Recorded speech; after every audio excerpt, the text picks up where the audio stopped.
Hi, I'm Dr. New, and this is a minute of medicine for your mind. You know, things are a little different now than they were back when I was a young guy. For instance, whatever they used to put on your plate back then, you had to eat it, or you went hungry, and you couldn't waste any food either. I was about 6, 8 years old when I realized that I just didn't like cabbage.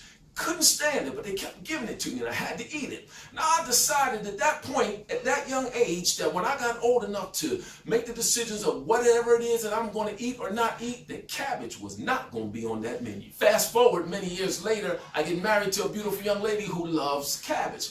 Cooks it all the time. One time she asked me, why don't you like cabbage? So I explained to her my experience when I was a young boy. She said, you mean to tell me because of one experience when you were young, you're going to limit yourself and box yourself in and say that you just don't like cabbage for the rest of your life? Do you realize that there's many different ways that you can cook cabbage? Are you telling me that you're not going to eat my cabbage? Now that I was obligated to try her cabbage, I ate some and I liked it. Immediately she responded and said, see what you've been missing? All because you chose to box yourself in because of one experience in your past.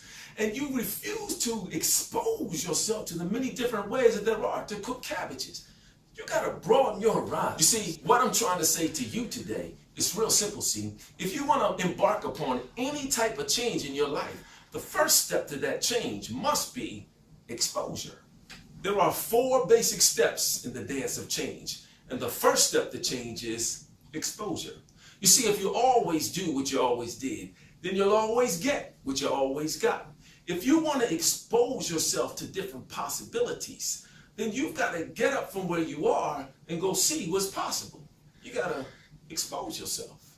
I'm Dr. New, and this is a minute of medicine for your mind.